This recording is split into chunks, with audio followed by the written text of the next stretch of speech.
That was the headline CNN ran. They put a yellow filter on it to make him look worse. Rogan announces he has COVID. Praises horse dewormer ivermectin. That's what it says. Yeah, praises horse dewormer ivermectin. Yeah. Dude, ivermectin has been used billions of times. It is an incredibly common medication. And sure, later on it was proven that it doesn't actually help with COVID. Fine. But they purposely ran that because they wanted to push their own political narrative. Welcome to Entropy. My name's Aman. I'm a YouTuber and entrepreneur. I'm Aadil. I'm a former quant and current AI engineer. We're two brothers working in tech and business. And you're listening to The Entropy Show, the weekly podcast where we discuss self-improvement, focus, and the fight against disorder in our lives. This is Entropy. All right. Welcome back to another episode of Entropy. Aadil, how are you doing today? I'm doing well. It's a nice weekend here in SF, though it's been pretty cloudy. It's been raining this week, so we'll take it. But overall, I would say doing pretty well. How about you? Yeah, I'm doing well today. Lately, I really enjoy the weekends because they're the only time I have to myself. Like, I feel like during the week, since I have a whole team now, the team is online during the week, so they're always messaging me on Slack, and I have to kind of deal with a lot of I probably have to go spend 1 to 2 hours per day every morning answering Slack questions, approving YouTube videos, just kind of dealing with the stuff that builds up overnight. And the weekend, since everybody's not working, that's when I actually have time to myself to not only do my own thing and think, but actually enjoy my life. So I enjoy weekends because it's more unstructured. Pretty good. Yeah, I mean, it's pretty similar in working in I guess corporate job. You kind of have to have Slack open the entire day. I've realized these companies are set up to prevent you. They're not set up to prevent you to do deep work, but you're kind of very much prevented of doing deep work in these companies because you kind of have to be responsive in Slack, right? You have to see what's going on. At my job, probably once, 2, 3, 4 times an hour, something will come up in some channel. You have to read it. It may pertain to you. You have to respond. You kind of can't really get into deep work mode in these jobs. Yeah, I realized that even my own thing, when there's a meeting at 11 a.m. or 12, that's the worst because then I have 2-3 hours in the morning where I can't get that much done because it's in an hour I have some meeting or something. And then I'll have the worst is when I have a meeting at 11 and then another one at maybe 1:30 and then 3. So now it's the whole day is, even though the whole day is not, the best thing is when it's a completely unstructured. Maybe there's one meeting at 4. So now I have the whole morning and the whole afternoon to actually do deep work. So at this point, one big thing I'm doing is I'm hiring for my first director or manager level at the company. So right now, we have 10 full-time and maybe 10 freelancers / contractors. So right now it's getting to the point where I'm kind of I'm the bottleneck with a lot of things. So you have 20 people working in some 20 capacity people total, yeah, in some capacity. Yeah. You have 10 full-time people. 10 full-time at this point. Yeah. So now I need some kind of... You probably need 2 managers at this point. So I spoke to this guy named Ryan Dice, who's had 5 exits or something. And he's friends with... He has a YouTube channel. He's wrote many books. He runs an entrepreneur accelerator. He's a really successful guy. And he was telling me that there's helpers and there's people who actually create an outcome. And he's you're one guy who creates an outcome with a sea of helpers. And all these helpers, they can do work, but they're not accountable for an actual outcome. You're accountable for the outcome. So you basically just tell them what to do and they do it, right? So it's edit this video. Okay, video's edited. Okay, edit the next video. Okay, you have to keep telling them what to do, but they're not actually accountable towards an outcome. So at this point, I need to actually hire someone who is accountable to a real outcome, who kind of they sit above all these helpers, and then I sit above them. So that's a big next step in the business at this point. Do you need to hire someone who will strategically improve the business, right? And give them incentivize them to create better outcomes, basically. So instead of these one-off helper guys, just do this task. Yeah, just do this task. Okay, the task is done. You think it's what I realized is I give these guys a thing to do, but then I have to approve it when they're done. So I still have to do every single guy is doing something. I'm still delegating and approving, right? So that's why it's still a problem. One mistake I was about to fall into is, so the way that Ali Abdaal has his business set up is it's him and Angus. And Angus is kind of like the general manager, CEO, who kind of like quote unquote runs the business, and Oli kind of does his own thing.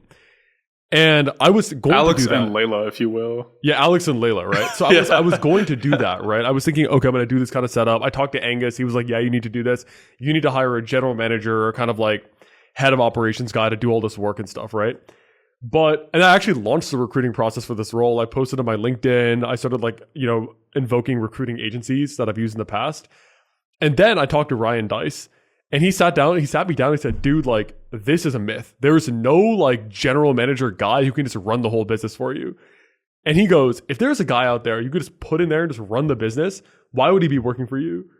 Yeah. Like, do you think you can pay some guy like $15K a month to run like $1 million plus business? Like, yeah, dude, nobody's going to do that. He's like, someone like that, you have to really question why they're even here. Like, it's a little bit sketchy, honestly. He's like, why is this person there? If they're actually able to do that, he said most likely you'll find someone who actually does everything kind of average or badly. And he's like, then basically what you'll do is you'll give them a bunch of stuff. They'll be okay for maybe like 3 weeks, and they'll mess something up really badly. And then you'll start undermining every single one of their decisions for about 3 to 4 months, and then you'll fire them on month 5. Yeah. That's what he said you'll do. He said you need to hire directors of individual areas of the business.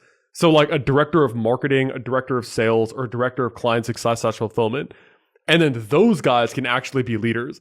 And then he's like, once you have a leader in each area, you have like a marketing director, a sales director, a fulfillment director, then you have a CEO who sits on top of like 5 or 6 like directors in between. And then you're able to run it. But at that point, you're doing like $10 to $20 million at least in revenue. Right. He's like, you don't just find some guy, pay them like 100K, 200K a year just to like quote unquote run the business.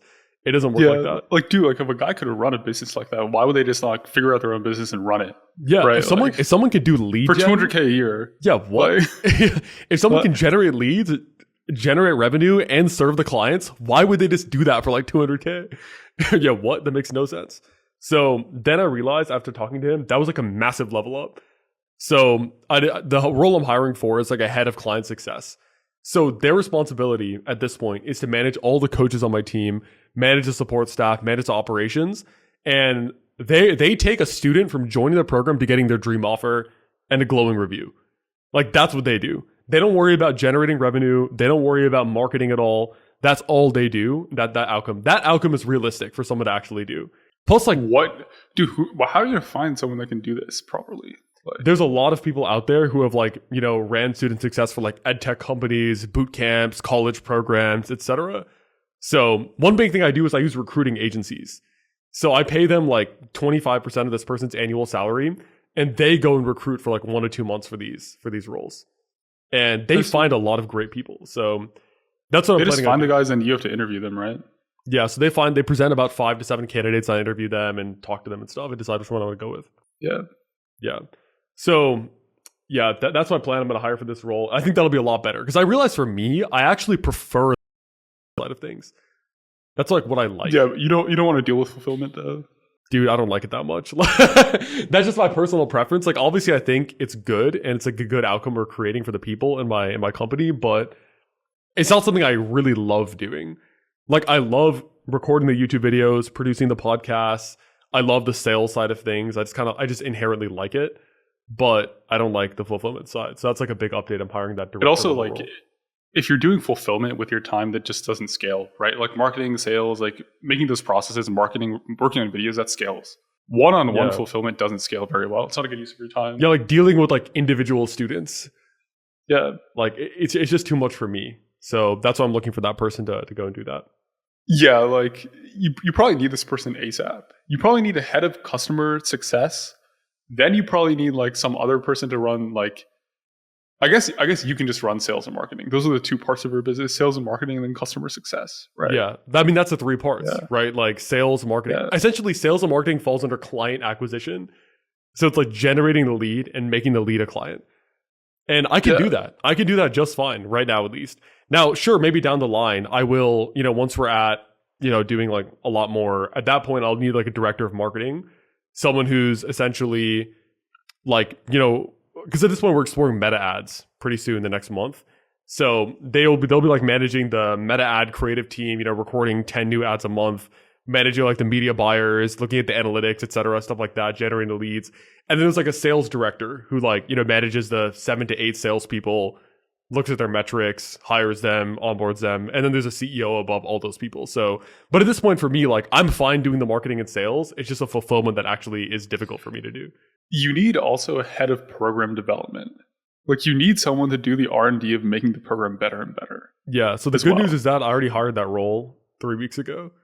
Oh, that's good. And this person is incredible, honestly. She has like, I don't know if it's like, it's either a master's or a PhD in like curriculum development. So she knows she has a degree in learning design. So she's like showing me all these theories. She literally made a Miro board with like over 100 different stickies and stuff of like single part of the program, all of the flaws, all of the weaknesses. She read all the support tickets. She went through the whole program. She read all the community posts. She did everything. And she's like, here are the 5 or 6 areas we need to level up. So what were the areas and did it make sense to you? Yeah, it made a lot of sense. One, I mean, I'm not going to go into it here because it's like kind of proprietary behind the program. But essentially like they were pretty clear that like these are things that need to be done. Now, obviously like of the 5 or 6 areas, like I didn't think, maybe 1 to 3 of them, I was like, that's fine. Let's not do that. But there were like 2 or 3 very solid things that she's going to own the execution of. So it's kind of overpowered. Like find these guys who like are world class at what they do and just put them in your organization and then just let them go. So how did you find this head of curriculum? Dude, the recruiters, I don't know how they do it. This guy, he probably like sat there for like 3 days and probably looked through hundreds of LinkedIn profiles. Like he all these candidates he cold outreach to, they all had jobs, dude. They didn't apply for anything. Yeah, I'm sure there are AI tools to let them like semantic search these candidates. Yeah, like all these things. They look at their like I'm sure there are tools that will scrape LinkedIn. Although I think LinkedIn like bans it, but I'm sure people are doing it anyway. Yeah. They'll scrape LinkedIn. You type in a natural language to find me someone with this degree, this experience. It'll like kind of try to like find these guys on LinkedIn. Yeah, right? So that's kind of overpowered. Do you have any other comments or another story? No, I was just going to say like the head of curriculum development is a very like important role because I have to stay competitive through that role. The curriculum keeps getting better. The clients are happy, right? They're giving you good reviews. That's like the product is extremely important, obviously. Like that's how you stay for the long term, right? Yeah, it's a good product. So, yes. So another story I have is I don't know if you can see the background, but you probably see there's like some cameras set up in the background, like right there. There's some lighting up there. Usually I don't have this stuff out. The reason it's out today is I was supposed to do 3 podcasts yesterday, but none of the guests showed up. The first guest, the first guest got sick. Okay, fine. The second guest, he had an allergic reaction and his face was permanently red for like 3 days. What? So he texted me, dude, my face is red. I can't do it. Wait, how? Dude, I don't know. He had some allergic reaction, so he couldn't show up. The third guy, he got the date wrong. So he thought it was today. And then, I was like, okay, fine, you can come this morning. Then I woke up this morning. This is a Citadel engineer, by the way. Like, I somehow convinced a Citadel engineer to come on my podcast. And this morning I woke up to a bunch of text of him saying, dude, I'm so sorry. I'm freaking out about this. I feel like I'm going to get in trouble if I come on this, so I can't do it anymore. Dude, I'm telling you, the people who work in HFT are like, they're very unlikely to come on the podcast. These guys are incredibly skittish. Yeah. Dude, this is a problem. Like, getting a quant to show up on my show is like trapping lightning in a bottle. You know, you still have not gotten a quant to show up on your show. I've not gotten a guy who's like an active employed quant like to show an up actual trader or an actual quant researcher. You and Sunny were like, but I just did 2 internships, right? Yeah. I wasn't actually. Well, you guys got offers full time, right? I have still not have gotten a guy who's like a full-time quant currently on my show. Which is a problem, right? Even Helen, she was a quant software engineer, but she quit. Like the episode came out after she left the company. Yeah. That's what she was telling me. She was telling me, dude, no quants are going to go on the show unless they're leaving the company. Yeah. Yeah. But I kind of see it as like, it's the next challenge, right? In terms of like, Daniel Ek often talks about how a value of a business is the sum of the problems solved. Right. And for this, like the value of a podcast is like the sum of like the guests you're able to attract and the conversations you're able to have.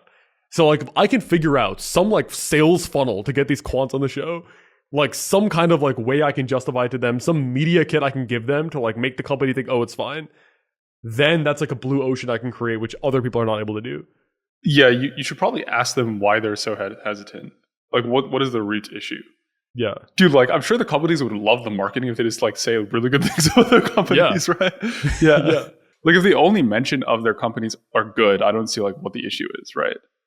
Like, dude, even in our interview, right, the only mention I gave of the companies I interned at were good things. Like, yeah, I really liked it, right? So it's like, I don't see why that's an issue, right? Yeah, from that episode, the Jump probably got hundreds of applications. I don't know about hundreds, but I'm sure they got some. There was like over almost 200,000 views on that episode. Yeah. They definitely got at least hundreds of applications from that.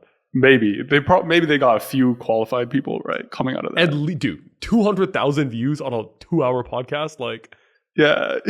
Do you know how much spend you have to put to get that level of watch time for your company? Yeah. That's like $50,000 to $100,000 of spend to like actually at least to like get that kind of like viewership on something. True. Like Jane Street has their own podcast and it has like 20K subscribers. Like it's not a huge show. It's also like the quality of the views though. Like the views if they're all 17-year-olds, it's not really that useful, I guess, in the short term. Let's see, Jane Street podcast. Yeah, well, there's 60,000. I've actually listened to a lot of Jane Street's podcasts and like they get. I mean, the views are fine. Like it's pretty good. Maybe like 10, 20,000 views per episode. Pretty good. Yeah. But anyway, like I need to ask these guys like what is their actual concern. Well, I think really if I can go straight to the companies. Dude, I don't know that you can try. You can try. Dude, okay, but how does listen, HRT sponsors DoorCash. How do these companies? But the quants don't go on his podcast, right? He just like has an ad read for HRT. What, like a recruiting read or like what? Yeah, like an ad read. Like these are the problems you can solve at HRT. Like apply, but he doesn't actually. It's like a talent acquisition read. Yeah, dude, Jane Street is like printing money. Guess how much they made in Q2 of this year? Probably like $5 billion. I don't know, like $10 billion. $10 billion. Dude, they're printing money. Nice. Yeah. I think by profit, Jane Street, it's a private company. If it were a public company, it would be like number 30 to 40 in the world by profit. Of all the companies in the world, it's private. Yeah. And are there any private companies ahead of it? OpenAI? No, Jane Street's making more profit than OpenAI. OpenAI, I'm pretty sure, is making zero profit. Oh, it's unprofitable. I'm pretty sure losing money. They're losing a lot of money, actually. Yeah. No, dude, by P&L per head, I think other than like, I think Cursor is up there, Hyperliquid, but like Jane Street and a lot of these HFT firms are like the highest. Oh, you know what the number one most profitable company in the world is? What? Saudi Aramco. Yeah. Dude, look at this. Man. Yeah. This list, dude, it's like it's 1, 2, 3, 4, 5, 6, 7, 8, 9, 10 companies, right? 8 of them are US companies. But number one is Saudi Aramco. Then the next 8 are US companies. It's Google, Apple, Microsoft, Nvidia, Amazon, Berkshire Hathaway, Meta, JP Morgan Chase, and then Industrial and Commercial Bank of China. Yeah. Dude, the Saudis are number one. Dude, but you have to look at P&L per head. I'm pretty sure Jane Street's profit per head is like $3 to $4 million per employee that just works there. Yeah, $3 to $4 million just every per person, $3 to $4 million. On average. I mean, it is a lean organization, right? Yeah, it's a lean organization. They're incredibly profitable per head. I mean, just because they're profitable per head doesn't make them more profitable overall. Correct. You know what I mean? But that is the better metric to look at, actually. Why is that? Because that's like how efficient is your organization, right? In terms of like to work there, it's better to work in an organization that has higher profit per head rather than a huge organization that's making overall net profit higher, but per head is much lower. Yeah. Obviously, like to work there, if you're the employee, because then you're more valuable at Jane Street than you are for the owner. Yeah, I was saying for the owner. Take the more net profit. Yeah, I was saying for the owner, like I'd rather have, like a million Indians who work for me. Yeah. They're like incredibly low profit, right? Like per head or whatever. But like if I'm earning more overall, I don't care. Yeah, but as the employee, of course. Yeah, as the employee, you want to be at a place where it's like less people but more profit for the organization. Yeah. Nice. So yeah, like this guy Flaked this morning. So I'm gonna try to like ask him to figure it out. The thing is, like, I'm open with even submitting the questions to these companies ahead of time. Like I don't need them to say anything negative about the company. I just want to hear about their recruiting process, their like history before, there's funny stories about their life. You know what I mean? Like, I don't really care about what do I care about what he's actually doing at Citadel? Yeah. You know what I mean? So, I mean, like, it's you can ask about it, but like, obviously it's probably interesting for the listener to hear about the actual work. But dude, like, they don't have to say anything like proprietary. They don't have to say anything bad. They can just say like, oh yeah, I like my job. Cool. You didn't say anything about job. You just said, oh yeah, I like the internship and here's the salary. Yeah. Yeah. Like, the reason that the thing is that the company name and the salary is the hook. Yeah. That's all it is. Maybe they're probably hesitant of giving the salary. But the thing is, these are well-known numbers, right? Yeah, everybody knows these numbers now. It's public information, right? In fact, why is it bad for the companies to know? Oh, it's good for the company. Yeah. Yeah. They're like, people will be like, wow, you can make this much. I want to work there. They'll get the best guys. They'll get the best talent. It'll encourage better talent to go there. Yeah. So I need to figure out some way to do this. Another strat is just like approach people who are leaving or have left. So anybody who's left these companies, they're totally willing to go on the show. Either like they haven't started yet or they've left. Those guys, they're totally willing to go. So sure. But then I asked someone at Jane Street and they were like, nobody ever leaves Jane Street. So good luck. Dude, what? Dude, because they're making so much money. Why would they leave? Like nobody. These guys are printing millions per head. I was like, will you go? He said, two guys said no. I said, has anybody left recently? No. Dude, what?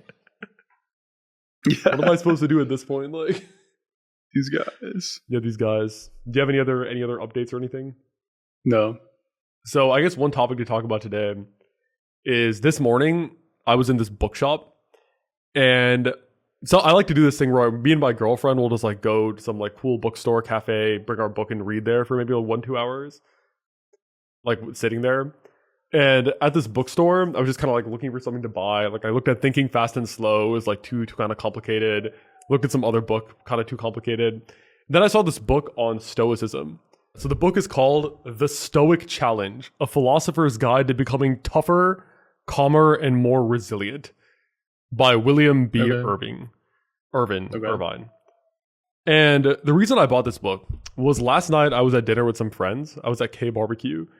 And I went on ChatGPT and asked it this prompt: break down all of my biggest weaknesses, be completely honest. Why? Because they were talking about like giving GPT this prompt? They were just talking about GPT, and then I remember that I watched some Mark Manson video where he said he asked it that prompt, and it was mind-blowing. So what, can you read GPT's memories? Yeah, you can. You can see like what it's using. Yeah. How do you see that? I think if you go into GPT in your settings, there's like a memories thing. Okay. Personalization, maybe. No. There is a memories. I've looked at it previously. So anyway, I asked it that, and one of it said, Aman, one of your biggest weaknesses is that you're not very resilient to business issues. Yeah, that's good. It said like when revenue is good, you're like really happy, but when revenue like fails or you have some client issue or something, you take it very personally. Okay. That's what it said. It said you must become more resilient to last longer. Yeah. That's what it said. Yeah. That's what it told me straight to my face. And not only did it say that, it listed like 5 or 6 story examples over the past couple of years where I told it a situation I was struggling with. And it was like, remember that time that happened? And this is how you reacted. Yeah. And do you want to like give one of those examples here? Fine, let's see here. Let me look at this prompt. I'm trying to find where the memories are. My friend actually, well, I wouldn't say he's my friend. I know the guy. He works on OpenAI's memory feature and like making it really high quality and stuff. Can he come on my podcast? Yeah, maybe I'll ask him. I don't know. Dude, I'm telling these guys, they don't want to talk. Okay? These guys do not want to talk. Dude, let me tell you something. Because they think, remember. Yeah. Okay, he's been working at Anthropic for almost 2 years, right? He's really good. Yeah. Right? Also, like, dude, like you met him, he's like, dude, I don't want to go on the podcast. So there's a couple of things, right? Number one, he's low ego. Low ego guys do not want to go on the podcast because they're self-conscious, they're humility, they're humble, right? I've had some egotistical guys on my show. They love the attention. Yeah. Right? Yeah. I'm thinking of one specific guy. Yeah, there's one specific egotistical guy I've had on the show. Yeah. Yeah, obviously we know this guy, right? So anyway, these guys love it, but these humble, low ego guys don't want to go on the show because they don't want the attention. But anyway, what I was saying is like, dude, there's no interviews with an OpenAI guy. Zero. If I can be the first one to crack the OpenAI case, I mean, dude. There are a lot of interviews of leadership at OpenAI. There's no guy being like, how I got a $900K job at OpenAI at age 25. There's not really many interviews about like the recruiting process as much, right? Yeah, there's a lot of complete of course there's a bunch of interviews of OpenAI leadership. There's Sam Altman interviews, head of research interviews, like all these top researchers go in interviews all the time, right? Yeah. There's no like common man, 24-year-old guy going on these. Exactly. Right? They're only like the top AI researchers who are like making hundreds of millions, tens of millions in comp, like going on these like interviews. And these aren't about recruiting. These are about like the future of AI. And it's very, very corporate. Like they send their top guys to go like, raise money to raise awareness, etc. for brand building for OpenAI. But like, for example, our podcast, the first one we did on my channel, there was no 2-hour interview with a young guy who had broken into quant. Zero, none. That was entertaining. Where I was just very like laying out exactly what my life story was, right? Very there was plain, nothing, like zero. This is what it was, right? Yeah, it simply did not exist. Yeah. And that's why it blew up. That's why it did so well. And I strongly believe whoever can get the first OpenAI guy, either like they get an OpenAI guy or an OpenAI guy starts a YouTube channel. Either one of those two things is going to happen, and that's it. Like that guy will blow up. That guy will get like 100,000 subscribers, hundreds of thousands of millions of views, right? But if I can it's lightning in a bottle. I just know it. I know if I can get some OpenAI guy, some Anthropic guy on the show, that it's game over. Like that's how I get ahead of all the competition in this niche. Because the thing is, I'm not. But that's you just get a one-off podcast. That's not like a long-term way of getting ahead of the competition. It's the long-term way of getting ahead of the competition is capturing lightning in a bottle over and over and over again. It's like finding these things. Like the first guy to get an OpenAI guy is going to get like 500,000 views on that podcast.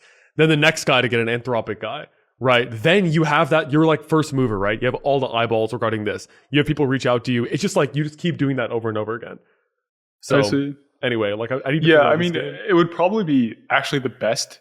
Dude, so OpenAI has hired some researchers out of undergrad. There's a lot of Twitter FUD about these guys. They're like, these guys aren't actually really good. They're kind of grifters. But anyway, if you interview those guys, you probably would get a lot of like views. The question is how do I get them? Like, do I just cold DM? Dude, just cold DM. What's his name? Gabriel. Send me a list of these guys. Like, dude, he tweets all the time. This guy. I think he's like a high school graduate, no college or something. I'm writing this. He's from Sweden.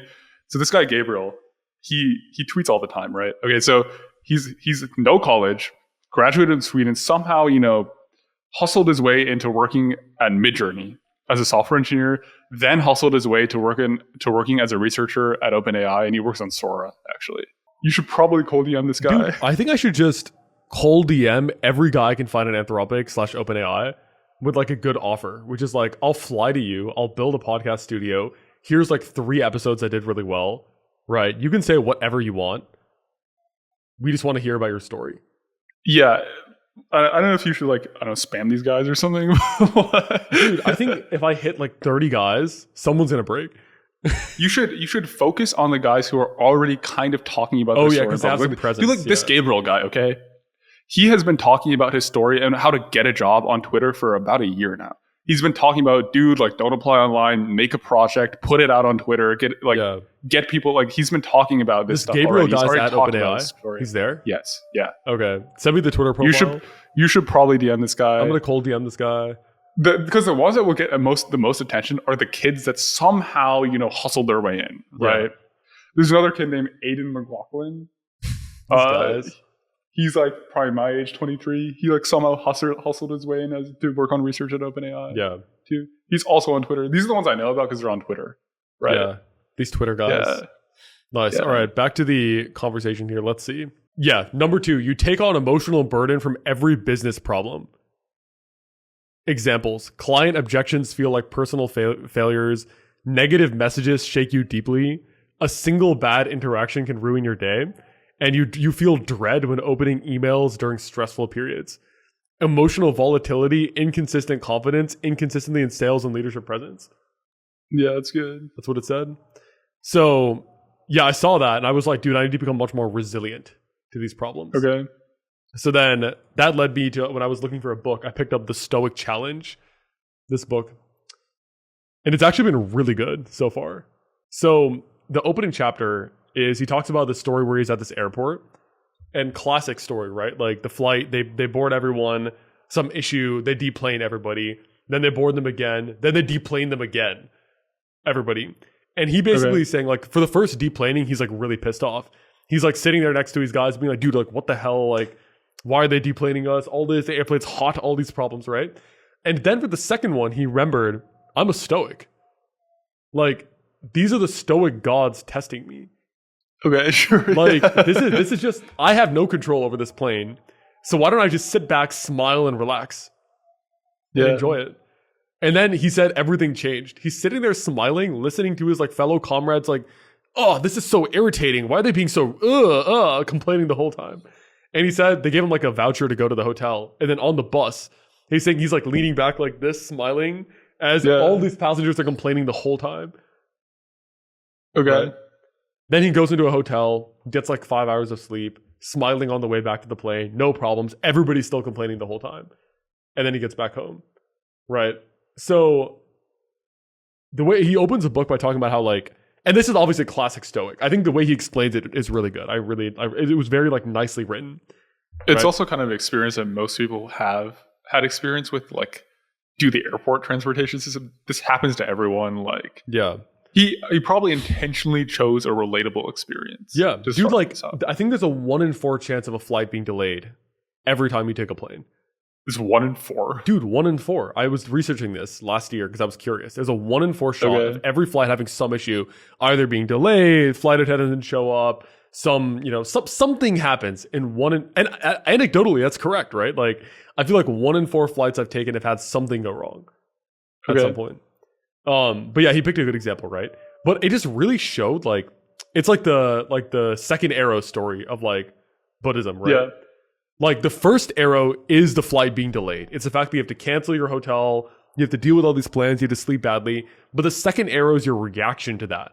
Like the fact that you're really like pissed off. You're yelling, you're shouting, you're crying, you're screaming. Yeah. All these things. You're, right? like, you're like sitting there pissed like, dude, these like idiots. Like. Yeah, it's like, dude, like, what the hell? These idiots. You're shaking in your seat, right?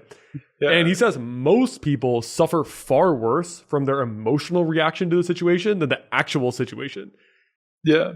Dude, like, if your flight is delayed by one night... If you're sweaty and you're just like, okay, I'm sweaty. It is what it is. I'm sweaty. Yeah. Like, put in your AirPods and listen to, like, the nice Harry Potter audiobook. Dude, enjoy it. Like, okay, think about it this way. Like, why are we fine sitting in a sauna, but we're not fine sitting in a hot airplane? Because you're getting something out of the sauna, right? You're getting the health you interpret. You choose to be in the sauna. You chose to be there, so you think it's better. No, but you also are getting health benefits because it's hot enough to give you health benefits. So the plane is just pure being uncomfortable, but then you don't get anything out of it. But forget the health benefits, right? Like it is physically much more uncomfortable to be in the sauna. Like that hurts. Sure. It's painful to be in the sauna, or like a cold plunge or whatever. But your mind overcomes it, and therefore you feel good about it, right? Sure. Yeah. It's not like your body knows, oh, I'm like living way longer. Like it thinks I'm in an oven right now. Get me out. Yeah. So like, why is the plane worse? It's because it's your belief about the situation. Sure. Yeah. Yeah. He then tells a story about how like compare being on that flight compared to like being on the Oregon Trail like 200 years ago or like 100 years ago. Dude, like these guys are dying of dysentery. They're walking by the wagon. There's no like toilet paper. Like yeah. Yeah, dude, it's all relative, right? So the actionable thing he says is like life is full of quote unquote setbacks. Like everybody experiences setbacks on a regular basis. And you basically want to treat a setback as like a game the stoic gods are throwing at you. So like anytime a negative thing happens, you should laugh and be like, haha, I didn't see that one coming. Sure, like you want to control your reaction. You don't want to like second arrow yourself. Yeah, but I feel like most people second arrow themselves. Dude, the second arrow is like you take the arrow, you pull it out, and then you stab yourself again. Yeah, your reaction to a situation is doing that. Yeah. I feel like I'm pretty good at this when it comes to like flights and stuff. Meaning, like I don't get mad. I'm just like, yeah, I don't. I feel like I haven't gotten mad over flights before. One time, I left. I was going from LA to SF. I was at the airport around 4 to 5. The flight left LA, I think, at 10:30 to 11. It was supposed to leave around 4 to 5. Yeah. We were sitting on the plane for 3 or 4 hours until it left. We didn't even get off. We just sat there in like the hot plane for 3-4 hours. Sat on the plane for 3-4 hours. I was just sitting there like, it is what it is. You sit there like this. You sit there with your hands in your lap and just look at like a 45-degree angle. Yeah. You just sit there like. Yeah. Are there areas which you're not good at controlling this kind of thing? I have to probably think about it. I think obviously for you, it sounds like business is not an area where you're like good at controlling. Dude, business, I'm less stoic for some reason. I would say like when it comes to my career, I think I'm less stoic. Like when there's an immediate, something happens. But in the long term, I feel like I'm pretty stoic. But maybe maybe an hour after something happens, I'm like less stoic. Like let's say you get rejected from a company that you wanted to work at. Yeah, or like a day after. Yeah, you just kind of sit there and you're like. I think actually so sometime recently I did have a rejection from a company that I was actually thinking that I would get the offer. I was like very confident. I was actually pretty upset about that for about a week, I would say. Yeah, so it kind of messed you up for like a week. Yeah, it kind of messed me up for a week. Like I kind of went to work and didn't do much else for that week after. Yeah. Like I didn't do much stuff outside of work for that week. That kind of messed you up. Yeah. So why do you think that messes you up much more than like the plane? Probably because I care about that more than the plane. The plane. Yeah. There are a lot of guys who like they'll get outraged over the news. Like they'll see like a news article and start shouting. Dude, or like someone will be watching TV and be like, "What the hell? Oh man, dude, you freaking liar!" Dude, I think you know any guys that will do that. Okay? Dude, I'm telling you, like there are a lot of guys in the older generation who will like be sitting there in their armchair watching TV, and something happens on the news, and they'll start shouting and they'll yell and shout, like put their fists in the air and start yelling, like Fox News is made to like make you upset. Yeah, I think one time. So to be clear, politically, I basically have like no strong views, right? In that, like, I think obviously, like, I believe that, like, you know, I want the well-being for all people, of course, right? But my position is that I don't actually have enough information about basically anything to have a political view on it, right? Like, who am I to say like X is right, Y is wrong, unless I've genuinely like sat down, done the research for several days on each issue to really understand what's going on, right? That being said, like one time I turned on Fox News during the 2020 election, like Tucker Carlson was talking, and you could see like the way he was even speaking was meant to like instill outrage in the people who were watching. Like you could see his face was like so angry, and like he was like in his face, he was the way he was talking. He was like talking like he was so upset over what was happening, right? And I was listening, I was getting like kind of agitated, like watching Fox News. I will say though, I'm gonna say that I think CNN is the same these days. Like dude, I'm sure. Dude, the CNN, MSNBC, they're able to like live behind this front. Like everybody knows Fox News is Fox News, right? Like there's no front there. Like, dude, it's Fox News. Like everybody knows, right?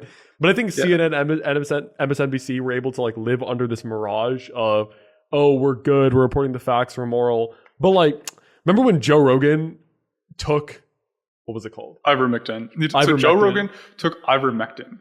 And then CNN ran whatever Joe Rogan takes like horse medicine or something. Wait, so explain what ivermectin is. So this is during COVID. This is like 2021.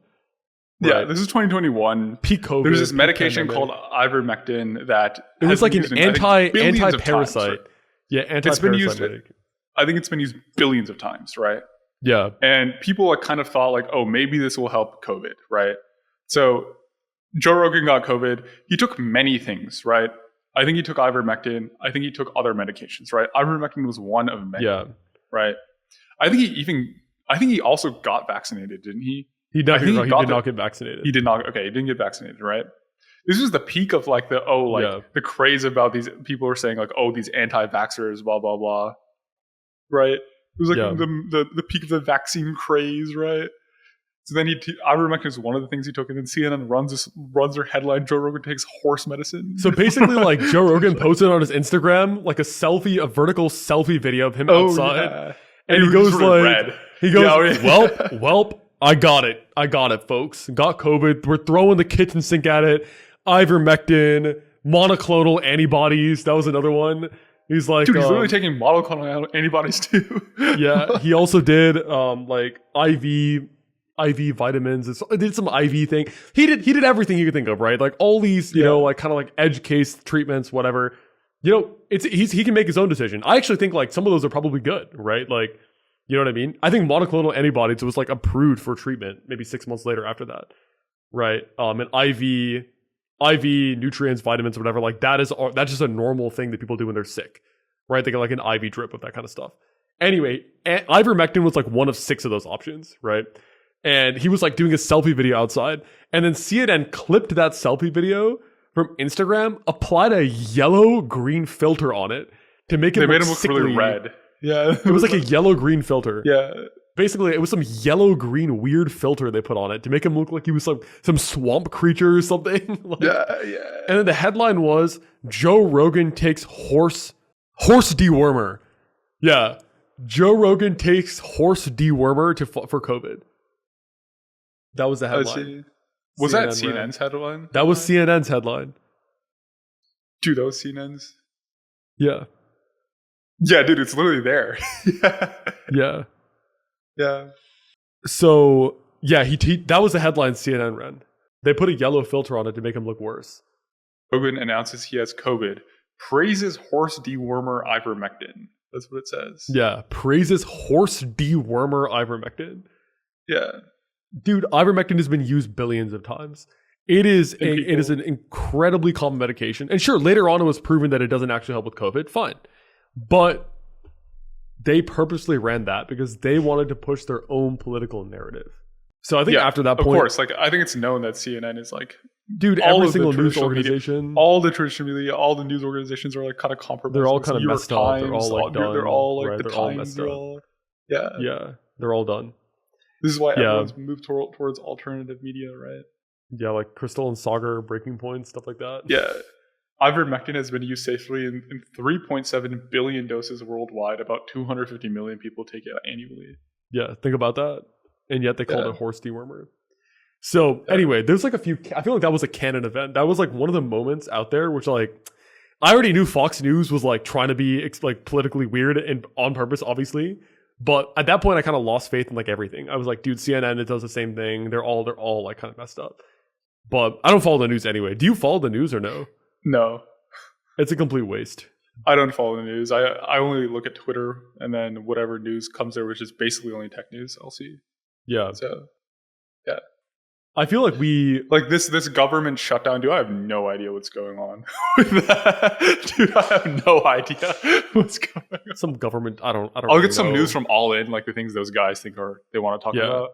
But usually, again, that has to do with like either tech, you know, sometimes like what's happening in the economy, things like that. Right? Dude, I don't really know anything. Like with the government shutdown, all I know is that Newark flights are delayed. Like just airports are delayed. That's all I know. Yeah. Certain airports are. And then when I went on a trip to Maine with our family, there was no like park rangers there because of the government shutdown. So people were just driving into the park and not paying any tolls or anything. Yeah. Yeah, there's just no guys to collect the entry fee. But I feel like as a society, we're just like moving to way more atomized. We were talking about this like last week in our group chat about how Harry Potter, Marvel, there's a whole society cultural movements. And there's basically nothing like that ever anymore. I mean, we're also not kids anymore. So maybe, I don't know, maybe the kids nowadays have something going on, right? I don't think there's something the kids, like what do the kids even talk about? I remember, okay, so I was thinking about this. I think our childhood, there were a few parts or sources of media that essentially all of our friends consumed, right? And we all collectively like talked about and like went through that media together and enjoyed that, right? So one, like, of course, one of the biggest was Harry Potter. Basically, all our friends read Harry Potter. All 3 of us read it. Actually, I don't know if Arsh ever read it. But, you know,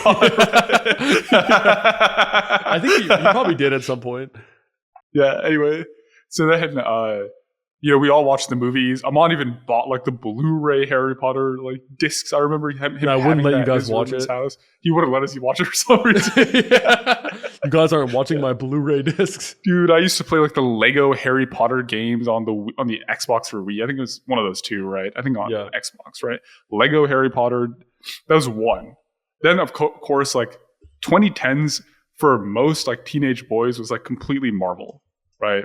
Avengers 1, Infinity War, Endgame. I think that was the most excited for a piece of media I've been in my life was Endgame, right? And I think it's also because it perfectly mapped our childhood. So Iron Man 1 came out when I was like 7, you were 6. Yeah. Right. And then we Endgame started really came out getting when I was into 17, it. you were 16. We really got into it not during Iron Man 1. I would say after Avengers 1. We got into it between Avengers 1 and Civil War, like 2012 to 2016. Yeah. That's when we really got into it. Yeah. Mm-hmm. But yeah, that kind of perfectly mapped our childhood. It was Marvel. Yeah. And then there were a couple others. Like we all read Percy Jackson, but all the kids read these books, right?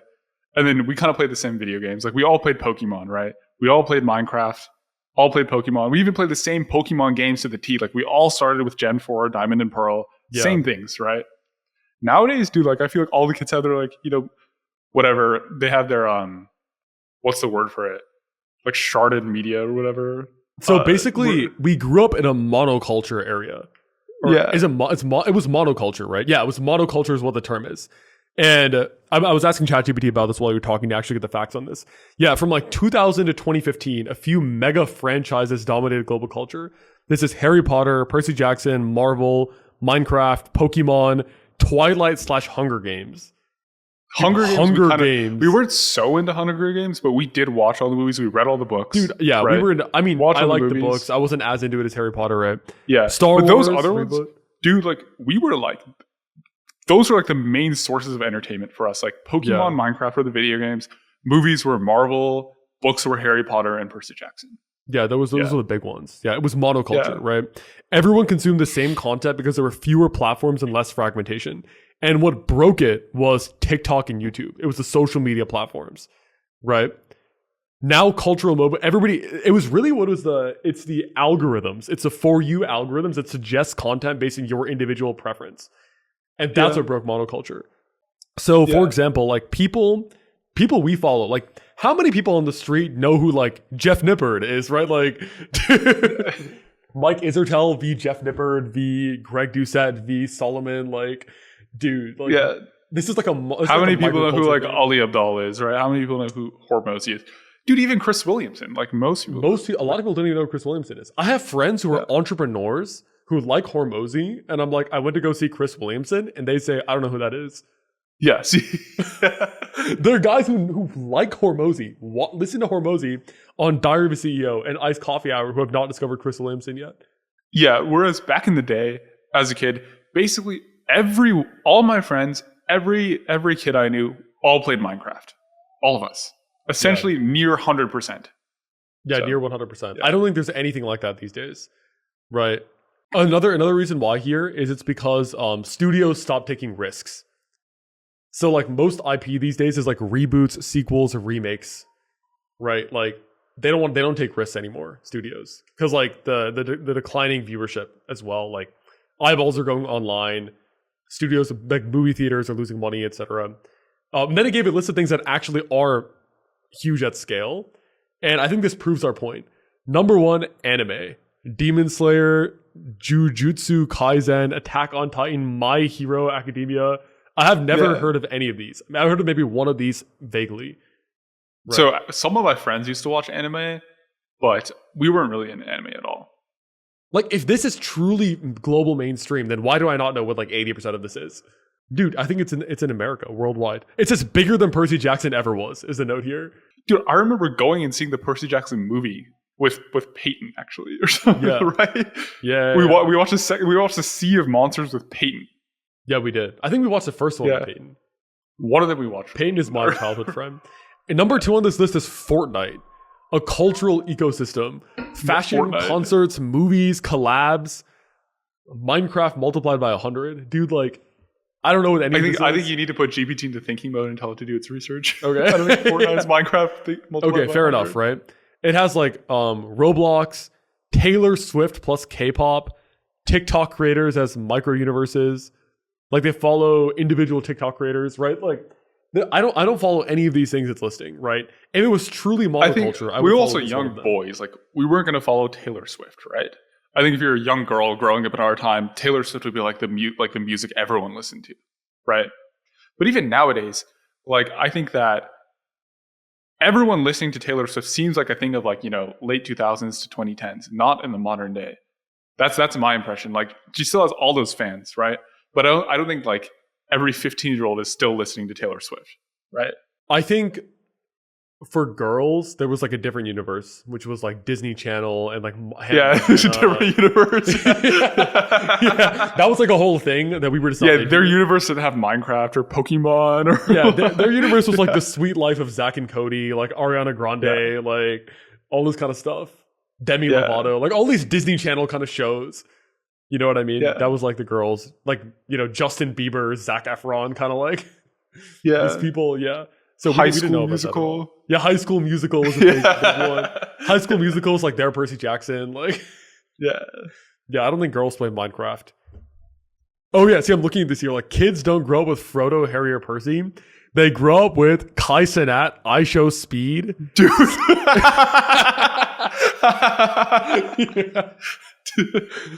Skibbity back Toilet. in the day, just skibbity toilet. I think that's some like Gen Alpha trend. Dude, what? Dream is on this list. Yeah, Dream. Yeah, dude, it's not. It's platform based, not franchise based. There's no monoculture anymore. Like, we live in this microculture. They all have probably phones by the time they're age like 6 or 7. Yeah, they're all on TikTok getting served. They're all on these. I don't think I got a phone until I was 13 or 14, and even then, I didn't consume so much content online. Right, I still would read. Like, our guys, we would think about is like, dude, Captain America. Right? Yeah. Like, dude, Tony Stark. Right? Not like I Show Speed and Kai Cenat. Right? Like, kids these days, like, they follow I Show Speed like we follow Captain America. Yeah, we follow. Yeah. Dude, I Show Speed. Like, yeah, these kind of guys, these microculture. And I mean, we live in our own microculture too. Like, if we look at like our friends from our like hometown, what percent of them know who like Chris Williamson is, you know, Stephen Bartlett, right? Naval, like none of them know who like Naval is, most likely. Some of them probably, like maybe a handful, but only the people who are like in the self-improvement microculture that we're in, right? Sure. So yeah, it's pretty crazy. And I feel like it's accelerating too. Like, when AI content comes out, everybody's gonna have their own AI content. Like, there's not going to be a shared. Nobody's gonna be like, oh, did you see that one AI reel? No, like, everybody's getting their own version of it, customized based into who they are. Dude, the experience of going into high school after Endgame comes out, and then one of your friends like tries to spoil it. Remember that? Dude, yeah. Like, kept like pretending to spoil it for me. So I think Endgame was coming out that week, right? So we were all. I bought tickets to see it at 5 p.m. on Thursday for all of us. No, that was Infinity War. Also Endgame. No, because in Endgame. Oh no, Endgame. We were in science school. Yeah, we were in science school. Yeah. This is how invested we were into Marvel. So Aman would buy the tickets the first screening of Infinity War. We had tickets 5 p.m. that Thursday. We were in the 5:30 p.m. Thursday. That it was like an early showing too. Thursday, April 2018. We had the best seats in the house. Yeah. We had like the 6 best seats in the middle and the top too. Yeah. For Infinity War. I was like refreshing the computer on like Fandango to get the tickets early. Yeah. So that was Infinity War. I think we saw Infinity War in theaters 3, 4, 5 times. Right. I don't think we saw it in theaters 3. I think we saw it in theaters twice. And then we like, I saw bought it the at movie least and watched it a bunch. 3 times. Oh, really? In theaters, yeah. We were in this orchestra called YSO. And we left the dress rehearsal early to go watch Infinity War. Oh, yeah.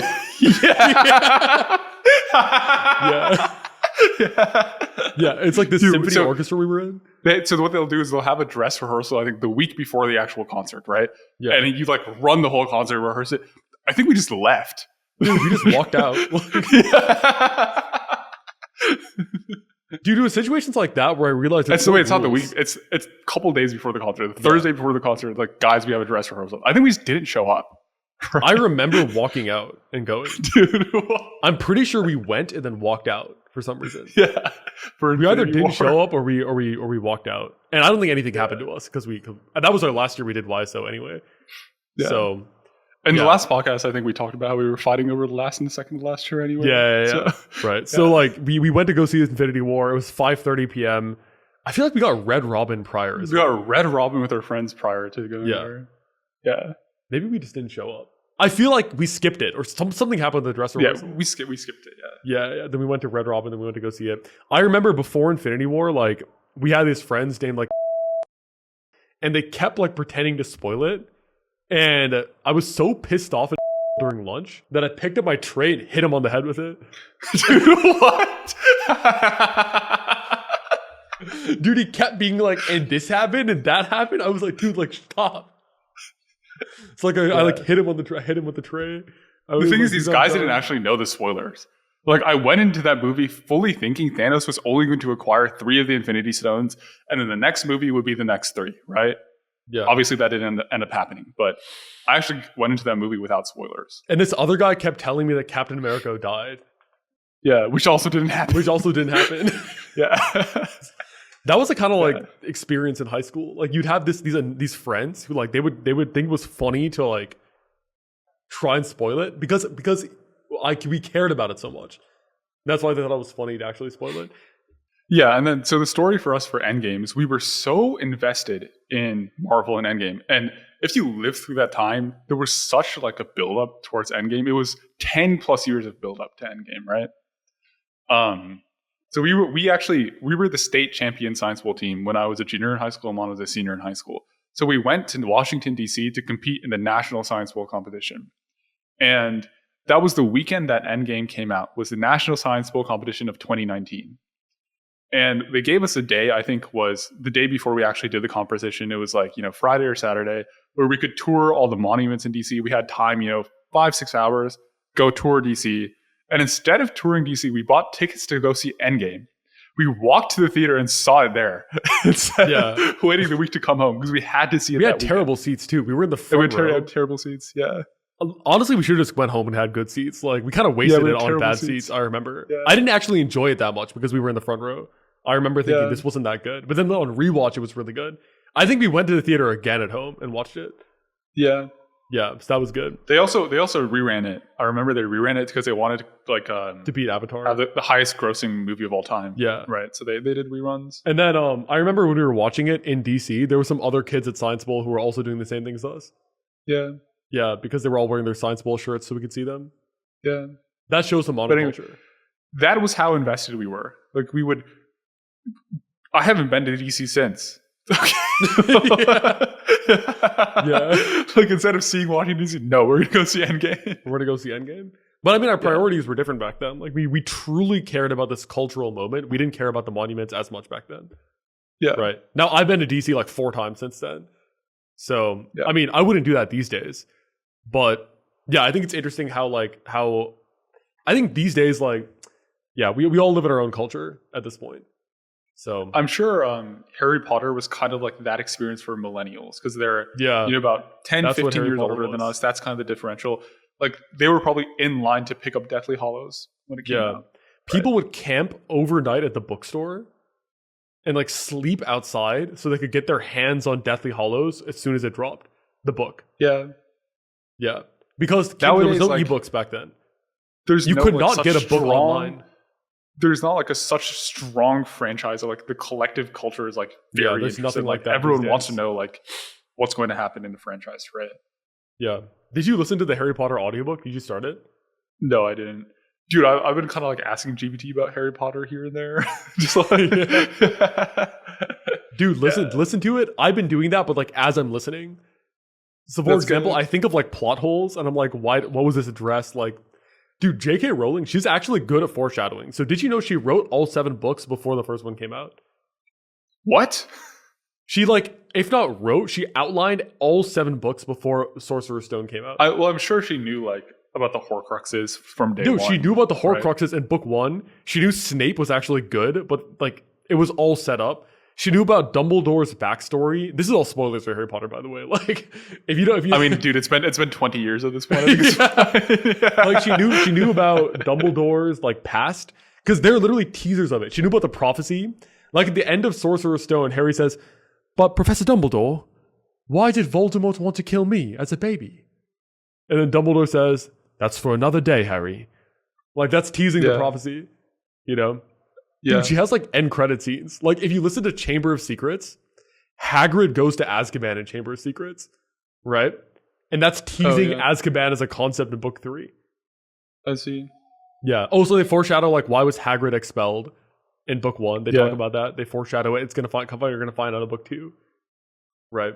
So yeah, but dude, there's also insane plot holes. Like what I kind of realized is like it's just not as entertaining if the main characters are children, right? As an adult. And 2, like, dude, there's such insane plot holes. Like, why do these guys keep using stupefy against like literal serial murderers? Just kill them, bro. Move on. No, the real question is like, how can children hold their own against like trained experts? Yeah, that and like, dude, like, okay, so there are scenes where they'll like go to the Ministry of Magic and the Order of Phoenix, right? The Death Eaters like ambush them, right?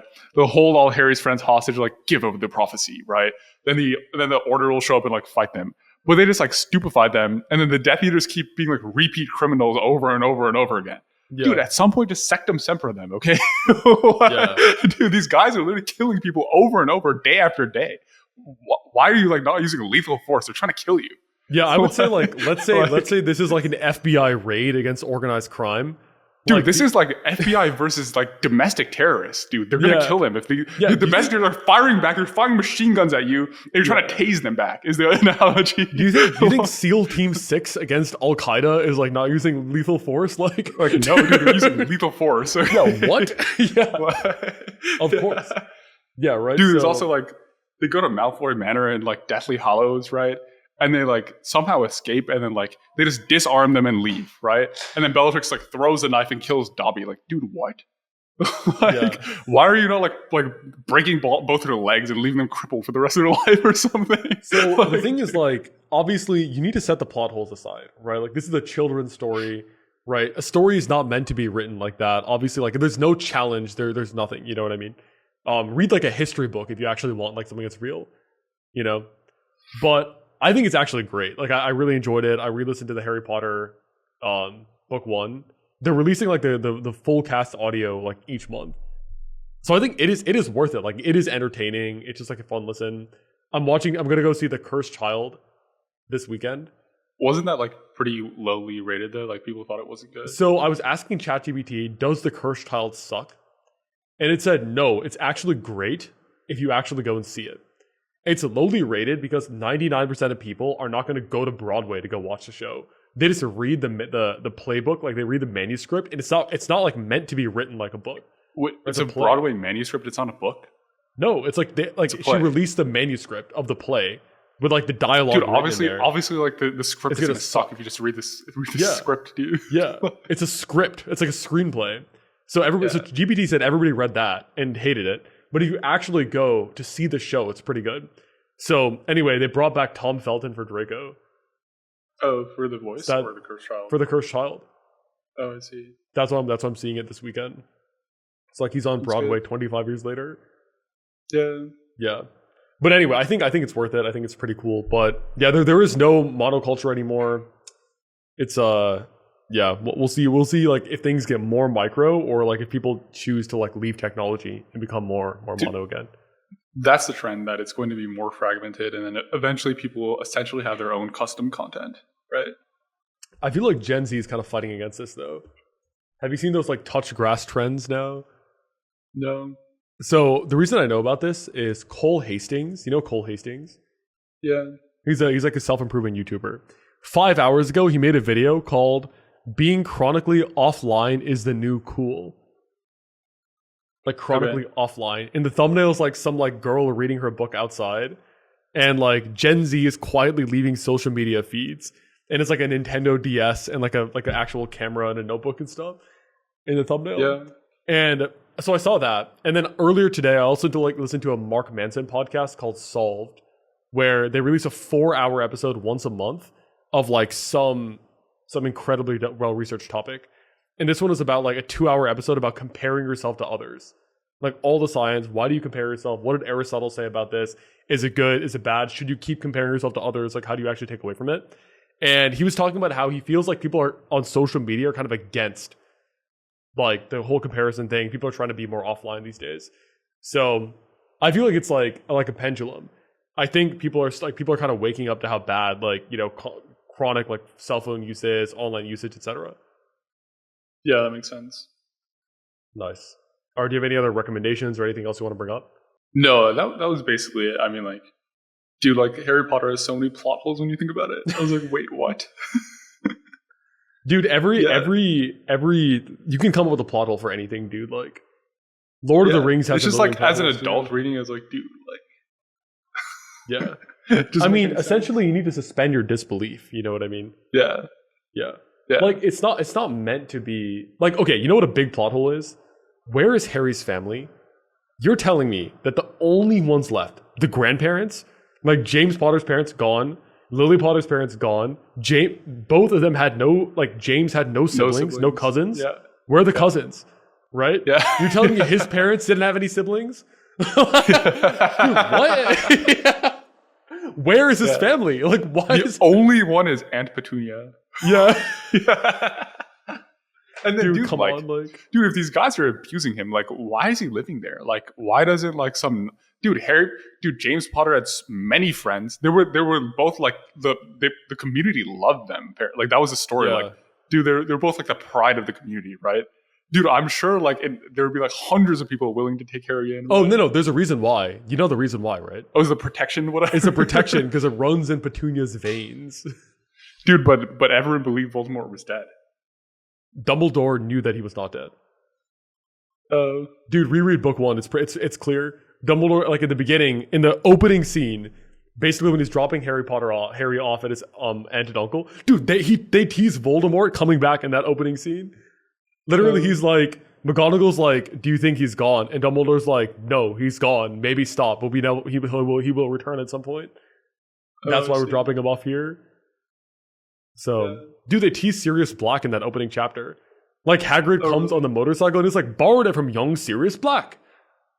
Oh, that's good. Yeah. Nice. I would recommend rereading it. It's pretty good.